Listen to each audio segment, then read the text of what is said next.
جنازے کے ساتھ چلنے کا سنت طریقہ کیا ہے؟ میت کو غسل دینے کا شرعی طریقہ وہ بھی اسی میں عرض کر دیتا ہوں۔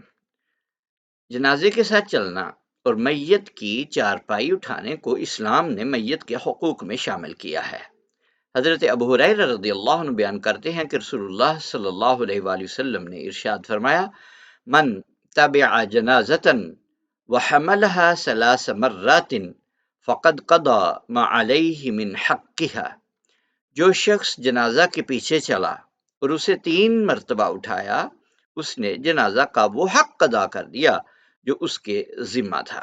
اس کو امام ترمذی نے کتاب الجنائز میں ذکر کیا ہے۔ اور جنازوں کے جنازے جب اٹھائے جاتے ہیں تو چارپائی یا کفن اٹھایا جاتا ہے تو اس کے چاروں پایوں کو باری باری کندھا دینا یہ سنت ہے۔ حضرت عبداللہ ابن عباس رضی اللہ عنہ نے فرمایا ہے: من اتبع جنازة فلیحمل بجوانب السریر کلها فإنه من السنة ثم ان شاء فلیتطوع وان شاء فلیدع۔ جو شخص جنازے کے پیچھے چلے اسے چارپائی کے پورے چاروں پائے پکڑنے چاہیے، کیونکہ یہ سنت ہے۔ پھر اس کے بعد چاہے پکڑے اور چاہے چھوڑ دے۔ یہ ابن ماجہ کی روایت ہے، کتاب الجنائز میں بھی، باب ما جاء فی شہود الجنائز۔ اب اگلا اس کا حصہ ہے کہ میت کو غسل دینا یہ فرض کفایہ ہے۔ فرض کفایہ کا مطلب ہے کہ اگر کوئی شخص ایک کمیونٹی میں یہ فرض ادا کر دے تو پوری کمیونٹی کے اوپر سے جو اللہ رب العزت کی ناراضگی ہے وہ ختم ہو جائے گی۔ ایک بندے کا یہ کام کرنا ہی کافی ہو جاتا ہے۔ حدیث مبارکہ ہے، حضرت ام عطیہ رضی اللہ عنہ فرماتی ہیں کہ رسول اکرم صلی اللہ علیہ وآلہ وسلم ہمارے پاس تشریف لائے جبکہ ہم حضور نبی اکرم صلی اللہ علیہ وآلہ وسلم کی صاحبزادی سیدہ زینب رضی اللہ عنہا کا ان کو غسل دے رہے تھے تو حضور صلی اللہ علیہ وسلم نے فرمایا: اسے پانی اور بیری کے پتوں کے ساتھ طاق غسل دو، یعنی 3 یا 5 مرتبہ، اور آخر میں کافور ملا لیں۔ غسل کا سلسلہ اپنی جانب سے اور وضو کے اعضاء سے شروع کریں، یعنی غسل اپنی طرف سے اور وضو کے اعضاء سے یہ بات شروع کیجیے۔ یہ صحیح بخاری کی کتاب الجنائز میں ہے۔ میت کو غسل دینے کا طریقہ پھر یہ ہوا کہ جس تخت پر میت کو نہلانے کا ارادہ ہو اس کو 3 5 یا 7 مرتبہ دھونی دیں، تاکہ اس کے اندر اگر کوئی مچھر مکھی کوئی اس طرح کی چیز یا کوئی نقصان دہ چیز ہے وہ اس میں سے نکل سکے۔ پھر اس پر میت کو لٹا کر تمام کپڑے اتار دیے جائیں سوائے ان کپڑوں کے جو ستر کے کپڑے ہیں، یعنی لباس کا جو ستر ہوتا ہے صرف ان جگہوں پہ کپڑے رہنے دیں جس کا انتہائی زیادہ ڈھانکنا لازم ہے۔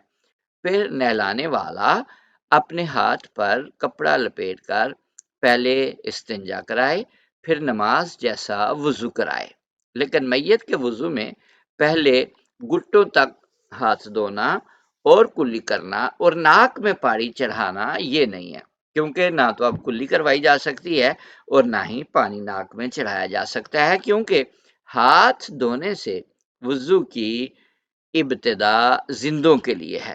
کیونکہ میت کو دوسرا شخص غسل کراتا ہے، اس لیے کوئی کپڑا بھگو کر دانتوں اور مسوڑوں اور ناک کو صاف کیا جائے، پھر سر اور داڑھی کے بال ہوں تو پاک صابن سے دھوئیں، ورنہ خالی پانی بھی کافی ہے۔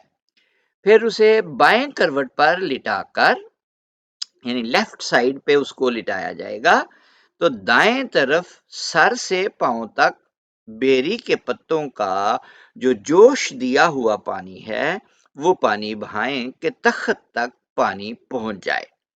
پھر وہ پہلے بائیں کروٹ لٹایا تھا تو دائیں کروٹ سے شروع ہوا، پھر دائیں کروٹ لٹا کر بائیں طرف اسی طرح پانی بہائیں۔ اگر بیری کے پتوں کا ابلا ہوا پانی نہ ہو تو سادہ نیم گرم پانی کافی ہے۔ پھر ٹیک لگا کر بٹھائیں اور نرمی سے پیٹ پر ہاتھ پھیریں، اگر کچھ خارج ہو تو دھو ڈالیں۔ پھر پورے جسم پر پانی بہائیں۔ اس طرح کرنے سے فرض کفایہ ادا ہو گیا۔ اس کے بعد اگر 2 غسل اور دیے تو سنت ادا ہو جائے گی۔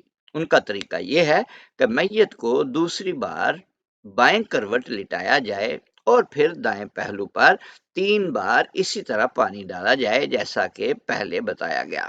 پھر نہلانے والے کو چاہیے کہ میت کو بٹھائے اور اس کو اپنے سہارے پر رکھ کر آہستہ آہستہ اس کے پیٹ پر ہاتھ پھیرے۔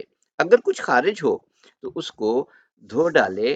یہ دوسرا غسل ہو گیا۔ اسی طرح میت کو تیسری بار غسل دیا جائے تو یہ سنت ادا ہو جائے گی۔